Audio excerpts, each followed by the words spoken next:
Before this story begins, tell me in the comments, have you ever felt completely erased by the people you loved the most? Maybe even humiliated after everything you did for them? I'm Eleanor, and at 72, I thought my years of sacrifice would finally be honored. But at my granddaughter's wedding, the moment I had waited for since the day she was born, I was publicly reduced to a joke. A joke with a price tag. So I did something no one saw coming. Stay with me until the end, because this story, it changed everything. When my granddaughter Lily asked me to help with her wedding, I said yes without hesitation. I didn't even need to be asked. I raised her after her mother. My only daughter passed away in a car accident when Lily was just 9. That day, I promised 2 things. I'd never let her feel alone, and I'd get her to her wedding day no matter what it took. And I did. Through every scraped knee, every failed test, every college heartbreak, I was there. So when she got engaged last year and said she and Jason couldn't afford their dream wedding, I didn't hesitate. I sold my late husband's coin collection, liquidated the last of my pension investments. $47,000. Gone in one transaction, but worth every penny. I thought because this wasn't just a wedding, it was a celebration of the family I fought to keep whole. I never asked for recognition, but I didn't expect to be humiliated either. The morning of the wedding, I arrived early at the venue, a grand estate overlooking the water. I'd paid the deposit myself. I wore a deep green silk gown, modest, classic. My husband used to call it emerald armor. It made me feel like I still belonged in rooms that had forgotten me. As I walked into the foyer, one of the wedding planners handed me a white envelope. "Your table assignment," she chirped. Inside was a name tag in bold print. Eleanor, the old lady who paid for everything, no grandma, no mother of the bride's mother, just a walking credit card. My hand trembled as I held the tag. I blinked, thinking surely it was some mistake. Maybe a cruel joke by the groom's groomsmen. I approached Lily while she was getting her makeup done, surrounded by bridesmaids and champagne. "Sweetheart," I whispered, careful not to smudge her foundation. "I think there's been a mix-up with the name tags." She glanced at the tag, then she laughed. "Oh, that Jason thought it was funny. He said everyone knows you covered the whole thing, so why not own it?" "Own it? Like a badge of honor or a scar?" "Besides," Lily added, "you've always been strong enough to handle a little teasing. Strong enough." I swallowed the lump in my throat, "I suppose," I said quietly. "As long as you think it's respectful." She didn't hear that part. She was already posing for more photos, and that's when I knew something was terribly wrong. What would you have done in that moment? Would you speak up during your granddaughter's wedding? Or stay quiet to avoid drama? Comment below, because what happened next changed everything. As the guests filed in, I found my place. Table 14, not near the family, not near the front, behind a potted fern next to the buffet line. I sat beside a distant cousin I hadn't spoken to in years and a +1 who didn't know Lily's name. But what hurt more than the table placement was the silence. No speech. No thank you, not even a passing word from Jason's family. It was like I'd been included for my wallet and forgotten as a person. Then, during the father-daughter dance, Lily gave a toast. She thanked her new family for welcoming her. She thanked Jason's parents for their guidance, generosity, and wisdom. She called them her rocks. She never mentioned me, not once. I sat there watching the flicker of fairy lights, the reflection of her white gown spinning on the dance floor, and I felt like a ghost. That's when a waiter approached me. He looked about 18, awkward in his tux. He leaned in and whispered, "Ms. Eleanor, the cake vendor just asked about final payment. Said it's still outstanding." I blinked. "I thought everything was prepaid." He shrugged. "Apparently they were told you'd be covering the difference on delivery." Difference. I stood up and followed him toward the back. The vendor stood there, flustered. They changed the cake last minute. Extra tiers, fresh peonies flown in. That's when I felt it. Not sadness, not embarrassment. Clarity. A voice inside me that had been quiet for decades suddenly stood up and spoke. Enough. I didn't raise my voice. I didn't cry. I turned to the cake vendor and said calmly, "Don't worry. You'll get paid, but not for this venue." He looked confused. "I don't follow." I smiled. "You will, because while they were dancing, drinking, and laughing at my expense, I was about to change the entire course of the evening." I walked calmly back into the main hall, my heels echoing across the marble floor. The violinists were playing something cheerful. The guests were laughing, champagne flowing. Lily had changed into a second dress off white lace sleeves. She looked radiant, untouchable, but I wasn't looking at her. I was looking at Jason's parents seated at the head table, basking in praise for a party they hadn't paid for. Jason's father raised his glass to a guest beside him and said, "Classy night, huh? We spared no expense." My jaw clenched. "You spared no expense." I pulled out my phone and dialed a number I hadn't called in years. "Rita, it's Eleanor." A pause, then a voice crackled on the other end. Well, I'll be. Thought you forgot about me. I need that old garden estate of yours, the one by the lake tonight. Within the hour, there was another pause. Then Rita chuckled. You're serious. As serious as the wine they just spilled on my dignity. You still have the keys. I never let them go. Rita didn't ask questions. She never did. Just said, all right, you bring the people, I'll light the candles. I turned off my phone and made my way to the DJ booth. May I asked, gesturing toward the microphone. He looked confused but nodded. The music faded. The room went still. All eyes turned to me finally. I stepped forward, my voice calm and clear. Good evening, everyone. I'm Eleanor. Some of you may know me as Lily's grandmother. Others may know me from the name tag I received tonight. The old lady who paid for everything. A few awkward chuckles. Jason's mother stopped mid-sip. Rachel's lip-glossed smile froze. I just want to thank all of you for coming, I continued. But I've decided this celebration needs a change of scenery. The murmurs started, confused whispers. I smiled. I've arranged for a new location, one where respect comes free of charge. For those who'd like to join me, the address is now posted in the group chat courtesy of my dear friend Rita, who still owns the estate where Lily used to chase fireflies. I looked directly at my granddaughter. It's where your mother got married. Lily, you don't remember, but you giggled all through the ceremony. You called the daisies sky stars. It was the happiest day of her life. Lily's face was pale now. Her mouth opened slightly, but no words came out. I'll be leaving in 5 minutes. Cake included. The room was dead silent. Then one of the aunts from my table stood up and clapped once. Then again, then more people joined. I walked toward the door, the waiter with the cake box following close behind. Outside, the evening air hit like a breath of truth, crisp free. I climbed into my car as the first guests trickled out behind me. Some cousins, 2 of the bridesmaids, even the violinist carrying his instrument case. I didn't look back. At the lake estate, Rita had kept her word. The pathway was lined with floating candles, and the main house was lit with soft golden light. The garden arch was still standing, the same one my daughter had married beneath. The guests slowly arrived, greeted with real food, laughter, stories, not place cards or stiff toasts. I stood in the center of the garden as Lily finally pulled up in a silver rental car, her new husband trailing behind her looking thunderstruck. She stepped out slowly, still in her gown. Grandma, she began, but I held up a hand. Not here, I said. Here, we honor memories, not money. Jason turned to leave, but Lily grabbed his wrist. Wait. He looked stunned, like he couldn't quite believe what was happening. Lily turned to me, tears in her eyes. I didn't know what Jason wrote on the tag until this morning. I didn't think you'd take it seriously. It was a joke, I repeated. She nodded, ashamed. You've always been strong.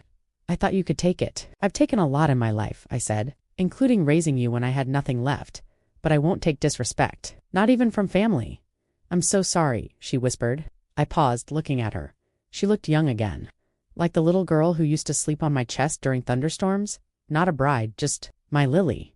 I'm not here for revenge, I told her softly. I just needed you to remember who built this family.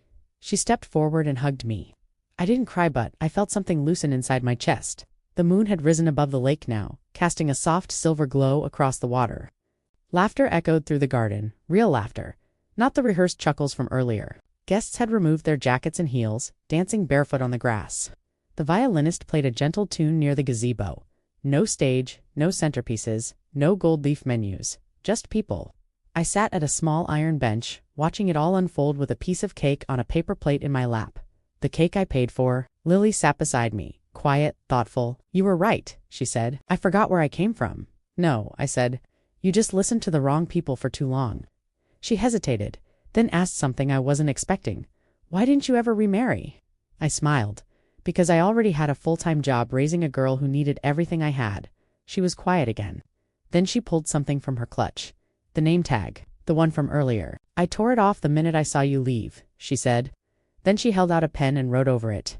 My grandma. The woman who gave me everything.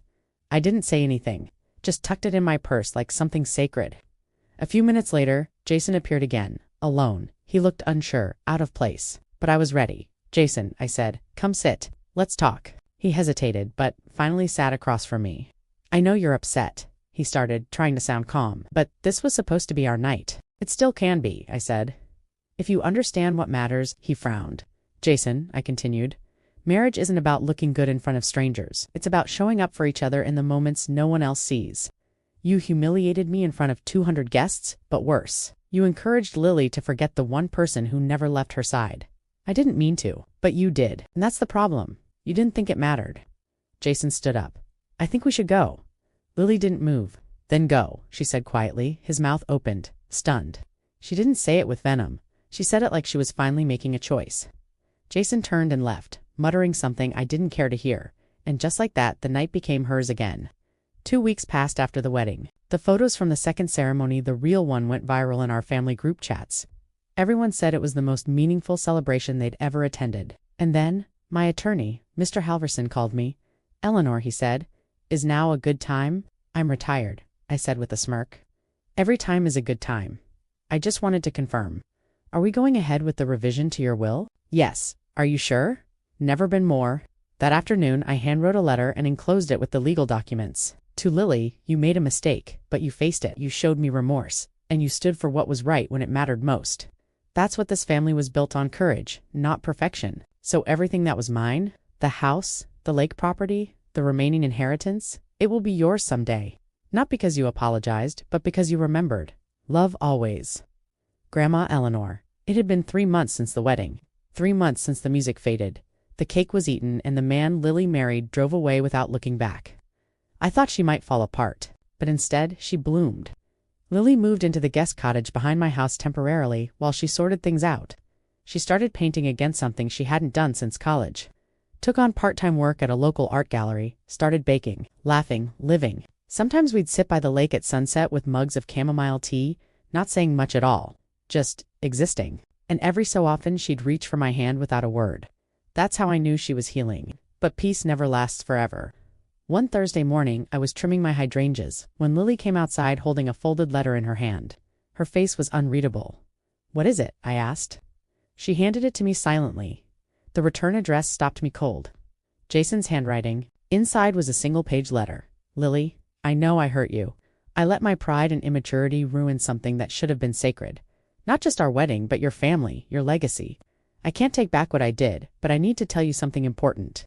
The day before the wedding, my parents offered me a private trust, a way to fund our life after marriage without ever relying on your grandmother's handouts. They said it was time to separate from the past and build our own name. I agreed. I was weak. But here's the truth. I returned the money last week. All of it.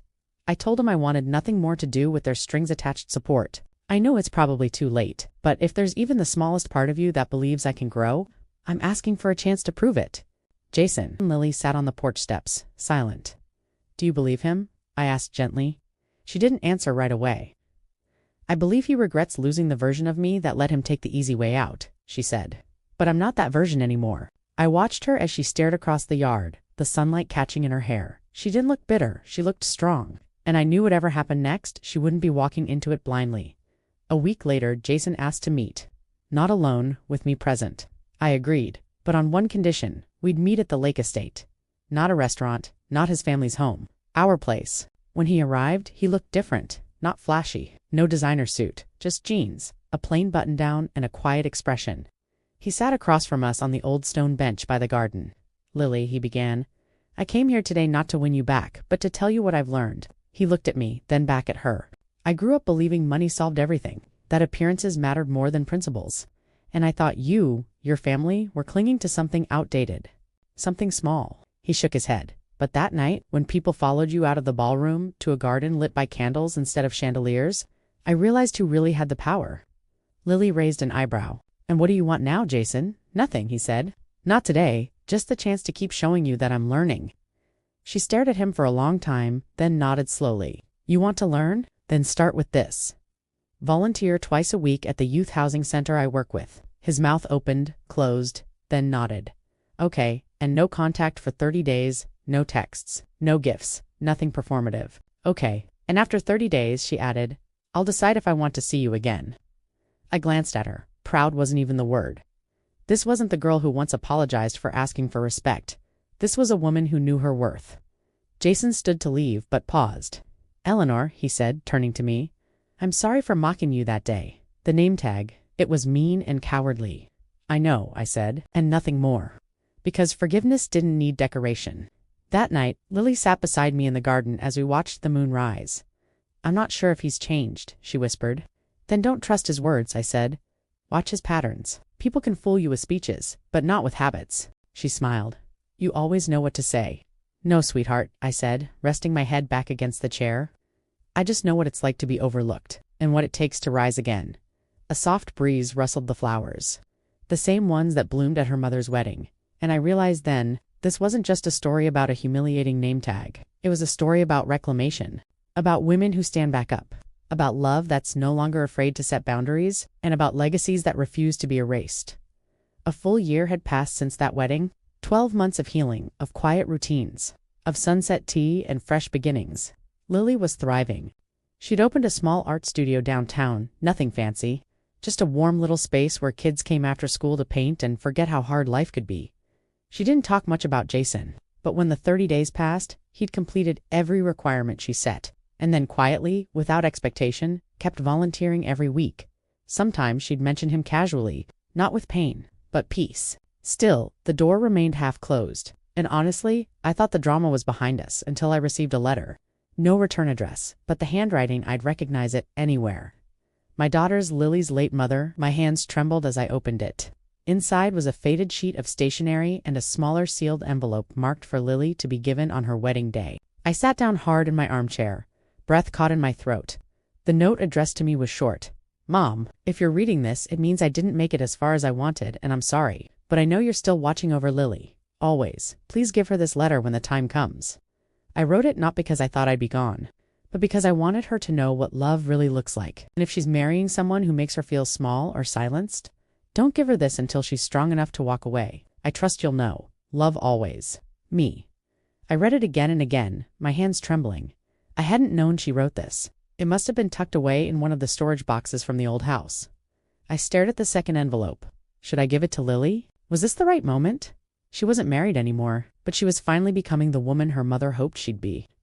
I waited 3 days. Then I called her into the sitting room, handed her the envelope and said, "This came for you, from someone who's still watching." She blinked, then gasped softly when she saw her mother's handwriting. She opened it slowly and read silently. Tears streamed down her face, but she didn't sob. Instead, she folded it gently, held it to her chest, and whispered. She knew somehow. She knew exactly what I'd need. We sat in silence. Sometimes there are no right words, just shared understanding. That night, Lily told me, "I'm ready to talk to Jason again, for real, not as the girl he married, but as the woman I've become." 2 weeks later, Lily and Jason met for dinner at the lake estate. This time she wore a pale yellow sundress, comfortable, not trying to impress anyone. They sat under the gazebo where the second wedding had taken place. Jason had no grand gestures, no ring box, just truth. He told her he had started working full-time at the youth center, that he'd stepped away from his parents' influence and taken an apartment downtown. No help, no shortcuts. "I want to rebuild something," he said. "Not for show, not for status, just for us. If we ever get there again," Lily smiled. "You might." He blinked. "But only if you understand this time. I'm not the prize. I'm the partner." Jason stood, reached into his jacket, and pulled out a small paper daisy, folded by hand. This time, he said softly, "We build everything from scratch." Together, Lily took the flower. No ring, no fireworks, just understanding. And that was enough for now. Months later, they quietly renewed their vows in the garden. No crowd, no stage. Just me, Lily, Jason, and one of the little girls from her art class who insisted on throwing petals.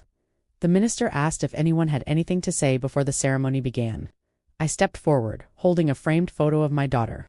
"She wrote you a letter, Lily, but she also left behind something else. Her spirit. You've honored her not by being perfect but by becoming the kind of woman she prayed you'd be." Lily nodded through tears, and when they said their vows again, it wasn't about dresses or place cards, it was about truth.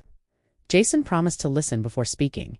Lily promised to never silence herself again, and I promised myself that I'd never let anyone reduce my worth to a name tag again, because I was never just the old lady who paid for everything. I was the legacy they stood on. It was a chilly Wednesday afternoon. I'd just finished reorganizing the old photo albums ones, filled with faded pictures of Lily's mother in pigtails. School plays, birthdays, the kettle was whistling when the doorbell rang. I wasn't expecting anyone. I wrapped my shawl over my shoulders and opened the front door and nearly dropped the teacup I was holding. Standing there, gray-haired, thinner than I remembered, with tired eyes and a tattered suitcase in hand, was Daniel, my ex-husband. The man who walked out 42 years ago and never looked back. The man who left me to raise our daughter alone. The man who missed everything. He looked at me like a ghost had answered the door. "Eleanor," he whispered, "you still live here?" "I do," I said, stone still. Unlike some people, I never left. He opened his mouth, maybe to apologize, maybe to beg, but I held up my hand. "Not yet. You don't get to speak until I understand why you're here." He lowered his eyes. "I got cancer."